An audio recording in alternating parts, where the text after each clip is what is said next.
trigger, wind, wind. That tower is actually countering where that ball's going. You're countering, that tower is countering the weight. As the club's going up, I'm going left. Now the club's coming down, and now about here, I've got to start to counter it because it's going to be going that way really fast. So you're going to see me pushing back. Bada bing, bada boom.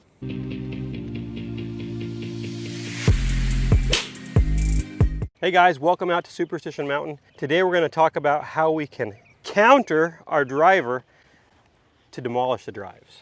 Something we've done on this channel before. Have a kettlebell, or we've used a bucket of balls, some type of weight, just to kind of get a sense of the sequence of events that are happening, the pressure shifts, and how important this is to creating that flow and building that flow up into speed and hitting driver where you can have that, you know, it's like these guys on tour, they have such a freewheeling action, right? And a lot of that is just because they're just being naturally athletic. Yes. But for a lot of you at home, maybe we need to add some exercises like this in to help kind of feel that. Now, we've done videos before. We did the zombie walk video. That was really good. But I got the kettlebell out again today. So why don't we just talk a little bit about this countering action? So I'll just start making some little counters. First, let's start with the ball not moving. What do we have to do to energize and get the ball to start to move? What do you have to do with your mass? I kind of feel like I have to go a little towards the lead side. So you go a little lead side, and then you go pretty heavy trail side, right? Yeah. So it's kind of just a little shift left or a little fall left.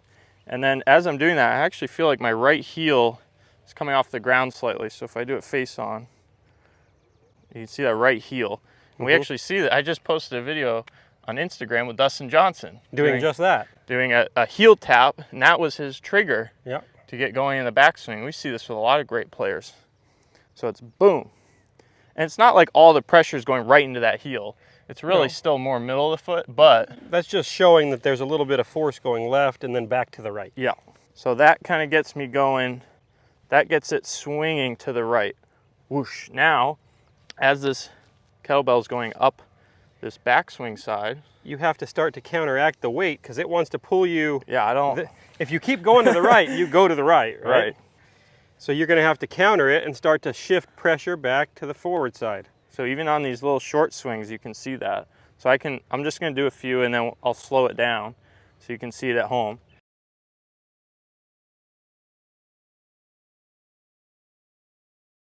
You see how the change from down the line too, the flex in my legs is changing.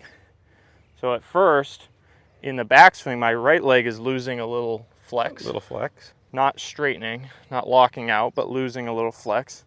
And the left leg is increasing in the backswing. Now in transition, the left leg actually increases a little more, and then it reverses. Now my left leg starts to straighten out a little bit. Yeah. Again, not really locking out. So you can see that chain of events. Let me make it a little bigger now. Now you can really see, now I'm even incorporating a little bit of my upper center. Now I'm gonna even step a little forward as I do it. So that's a really good workout and exercise you can do. How heavy is that kettlebell? Not very heavy. Whatever. You've been working out. I've been carrying a bag. That one's pretty heavy. I'm caddying. What is this? 12 kilograms, whatever that is. 26 pounds. That's too heavy to be swinging. Start light. But that's a good exercise.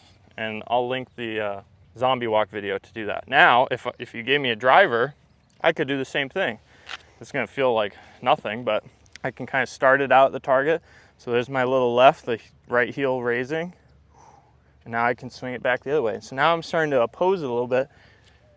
And what would you know, I actually have a fairly centered action. There is some sway, but as I increase that motion, now we get more rotary, right? So the initial parts on both sides are a little more linear, but then a lot of it turns into... Yeah, you need the linear to create the energy that starts the system moving. So if I want to get this thing started, I need linear motion before I have too much rotation. And then I can wind up. And naturally, as the momentum of that club starts to move, I'm going to need to recenter myself or counter that momentum. And I do it on both ends. So as the club's going up, I'm going left. Now the club's coming down, and now about here, I've got to start to counter it because it's going to be going that way really fast. So you're going to see me pushing back. So the reason we bring up a wrecking ball is when you see this tower with a chain connected to this wrecking ball to just demolish this building, that tower is actually countering where that ball's going. Otherwise, what would happen to the tower? It would fall down. Boom, now we got two things down, right? So as that weight gets slung back away from the intended target, the building, the tower starts to shift towards the building. Mm-hmm. Now it creates a little tension on that line. Boom. And now the ball starts to come back. Yeah. This is really where that sequence and the power with driver really can come from, versus you guys moving with the unit together, which we see so often. You're depriving yourself of all those potential slings you could be stretching that we talk a lot about. The lead arm stretch and transition, the landing, the pressure shifts. There's a lot of power in that motion.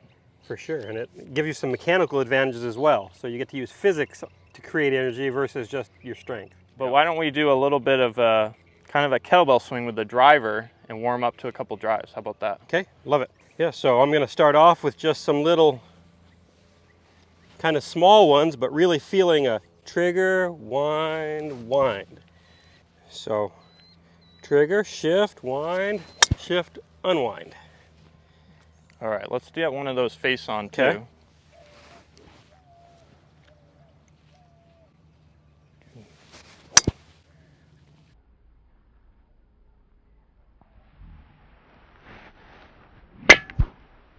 Once I kind of feel how I use my mass to get the club energized, now I'm going to start letting the lever system play a role in the system as well. So when you say the lever system, you're talking kind of wrists, wrists, arms. So creating angle and letting it go too. Yeah, so I'm going to start creating some angles and letting the shifting and unwinding of my body sling those angles. Yeah. So this will be a little more speed. And so for those of you that get stuck at the golf ball, this is so cool. You can go ahead and hit one more actually, or get ready to hit one.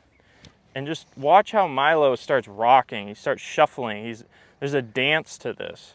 You see this with Lee Trevino. You see this with Dustin Johnson. A lot of the best players are creating some movement.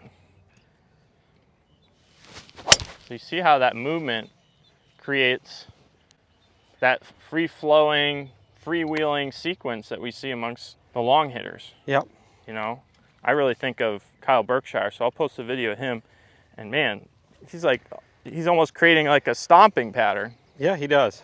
And he used to be big stomps. Yeah. Now it's more subtle, but it's still same ideas. There's even a couple of them now who go and lift that front leg like they're pitchers. Yeah. And they're getting their whole mass involved in that. It's creating big stretches. This wrecking ball move, all it really comes back to is just that same sequence and chain events we always talk about with the pressure shifts and countering or opposing the weight that we have. Even with a golf club that's pretty light, obviously, compared to the kettlebell that I was swinging around, you still want to feel like you're creating a little of that opposite pattern, where it's working into you a little bit in transition. Yeah, this club's light, but when you start moving it fast, it's actually creating significant amounts of force.